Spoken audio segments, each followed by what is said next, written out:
Okay, I know what you're thinking, but Yeah! hear me out. Don't worry about it, bitch, you never been in your place. Always moving silence, never question your fate. Always checking on your niggas, gotta make sure they straight. If I'm getting money, then you know we all gotta play.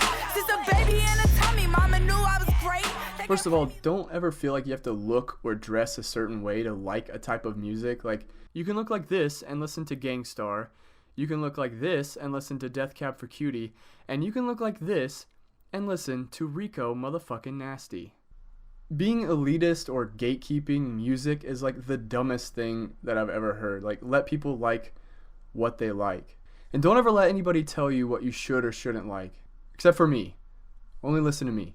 This is what we call a genre bender in my channel. And it's just me telling you guys who might be in this bubble of swancore and hardcore and post-hardcore, and you might not have branched out to many other genres. I personally didn't really give trap a chance, and I'll talk more about that in a little bit, but just give these albums a chance. Like, give Rico Nasty, Nightmare Vacation a chance. That's all I'm asking. That's all this video's for, these genre benders. So how did I, who looks like this, come to like Rico Nasty? Well, started all the way back when I was a little tiny lad in my childhood. I would only listen to, when I first got into rock, I would listen to like Fall Out Boy and Panic at the Disco and Paramore and those types of bands, like the emo poppy kind of guys, maybe alternative. But when I looked at like hardcore bands or harder bands, I would always think like, oh man, that's a little too, I don't like all the aggressive stuff. I like a more chill, like poppy vibe. And it all kind of sounded the same to me with like the aggressive vocals and the low tuned guitars to like drop B or something. But then I discover a little tiny, small, little baby band called System of a Down. And they fucking blew my mind. Like, Serge's vocals were so fucking crazy, and the hard left turns from chill, calm to fucking hardcore, it like really did something to me. It really got to me, and I really latched onto that. Like, the weirdness of it, just the weirdness and the uniqueness of it all. I love System of a Down. They're still one of my favorite bands to this day. And nowadays I'm more into hip hop, but it's kind of leaning towards like 90s gangster rap, like Wu-Tang and their solo albums like Jizz's Liquid Swords. It's fucking great. And Tikal by Method Man. But this new style of hip hop has been kind of inaccessible to me. I just can't really latch onto it. Like trap music, I don't really feel that. I'm not really into trap music. But last year I got myself a 10 out of 10 Black GF, and she introduced me to ratchet music like Flo Milli and City Girls, and holy shit, I fucking love ratchet music. I'm gonna say it right now. I love ratchet music. Flo Milli is my shit, okay? But through those artists, through the related artists feature in like Spotify and YouTube, I found Rico Nasty's Nightmare Vacation. And this to me had the same effect as System of a Down did all those years ago. I was like, whoa, I know this is trap, but it's good. The weirdness, the aggressiveness of her voice and the weirdness, and she screams sometimes, it's fucking, oh my god. And then me and my girlfriend broke up, so I had to take my other genre bender video down because we had done it together on Control by SZA. So go listen to Control by SZA if you haven't. That's what the other video was on, but yeah, at least I got some good music out of it. So why listen to me? If you're in this bubble of swancore and hardcore and post-hardcore, whatever the fuck, if you haven't even given trap a chance, why listen to me? Why is Rico any different? One, and most importantly maybe, she goes fucking hard, which we all love. We all love going hard, okay? Myself especially. Secondly, she's weird as fuck and innovative. Like there's different genres she brings in, especially in this album. It's just so fucking innovative within the trap genre. Like, some of these songs are not even trap. And she has like these poppy hooks and choruses. It's like a Tillian injection. You know, like when Tillian got into DGD, it was like, oh, this dude's pop. And he brought his catchy fucking melodies that people could actually sing along to DGD. And that's what Rico's bringing to trap. And C, she screams. Dude, she screams. I scream. She screams. We all scream. And that's it. All right, let's get into the review. But before I do, I want to point you guys to a really awesome mini documentary that Rico was in, that she talks about her life and like why she does the type of music that she does. And it's really interesting. And if you're not a fan of Rico now, you will be after you watch that. Trust me. Like, just click off the video and go watch the documentary on Rico Nasty. All right, Nightmare Vacation. So the album opens up with a song called Candy. This is a good opening song, but to me it's one of the weaker songs in the album, so I feel like she could have opened with a different song. It's kind of off-putting when an album opens up with a weak song, but it establishes her ability to flow. Her flow is really good on this song, but it's kind of like nothing really jumps out at you in Candy. Number 2 is Don't Like Me, and this is like a really, really trappy song, and it might turn you off, but I think the hook will fucking grab you. It's the kind of song you want blasting when you're walking into the room in slow motion.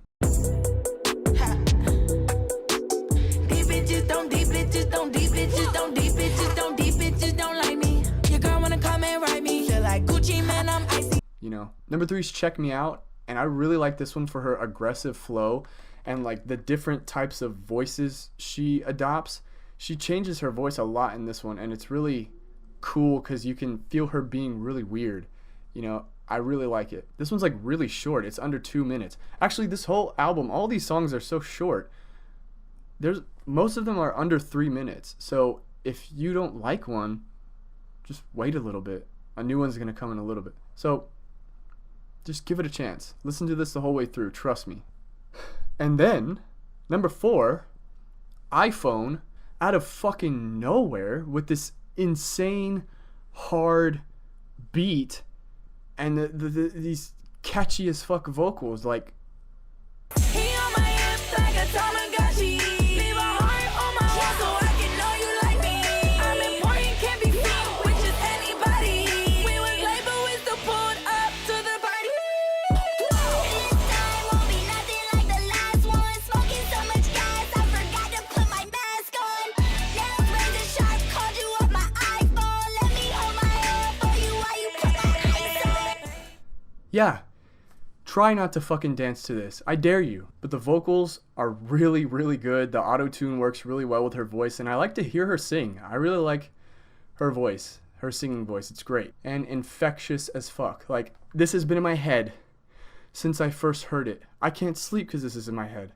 Rico, stop.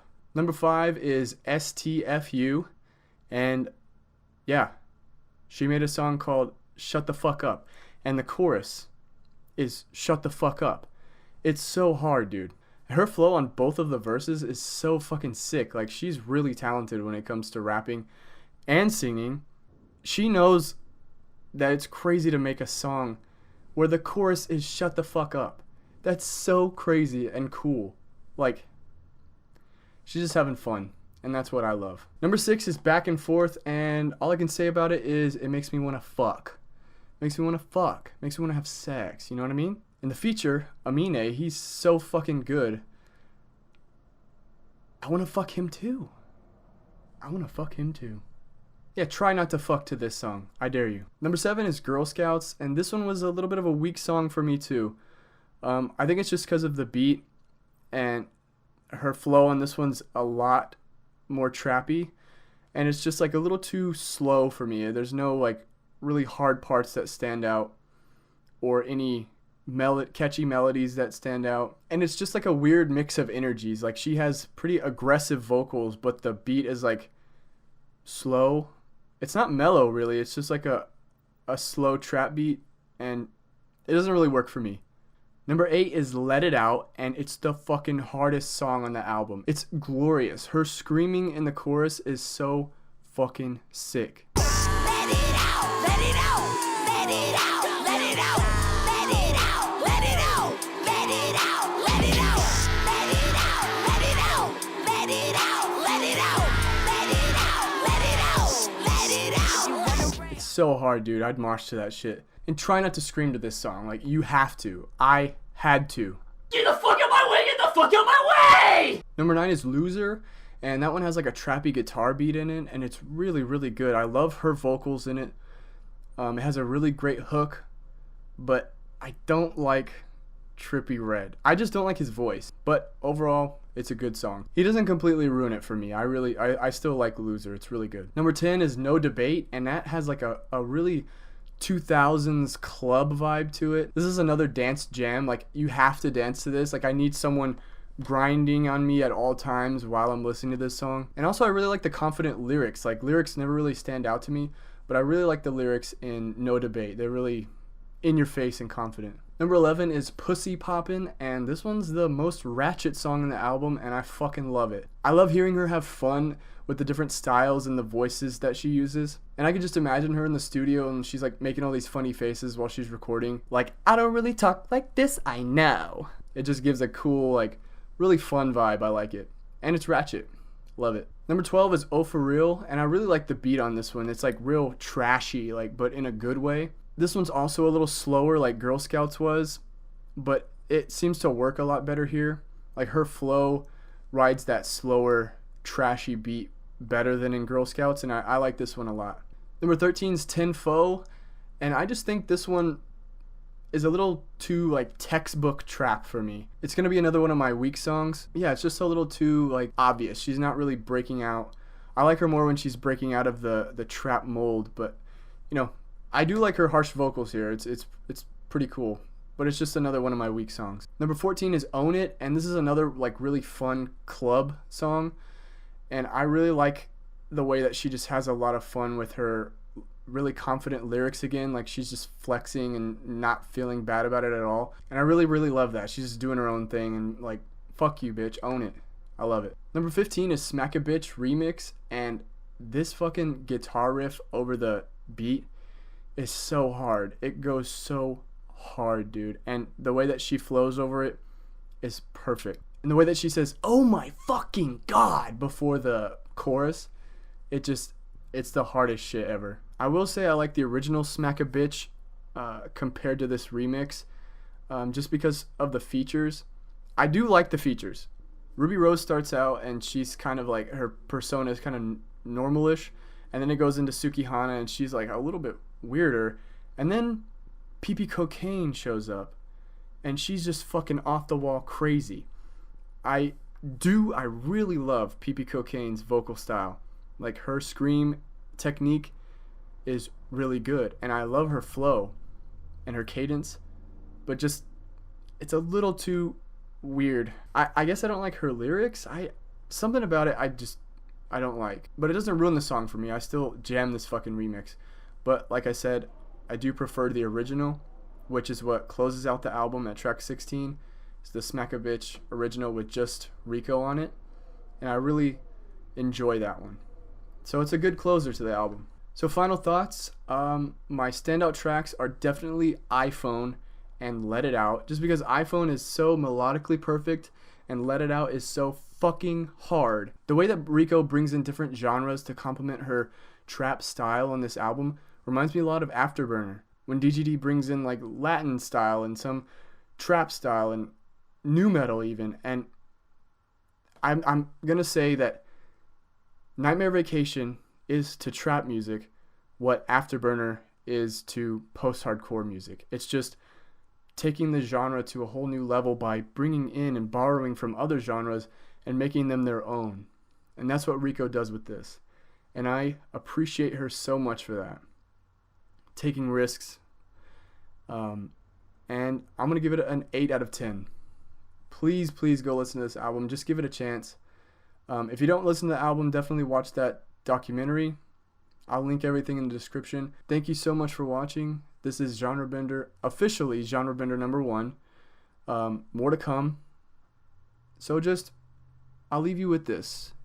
Just give this a chance. Give other things a chance. That's the lesson of these genre benders. So like, subscribe, and leave a comment, and let me know what you thought of Nightmare Vacation by Rico Nasty. Especially if you're in a Swancore bubble right now. Just let me know what you thought. Alright, I'll see you next time.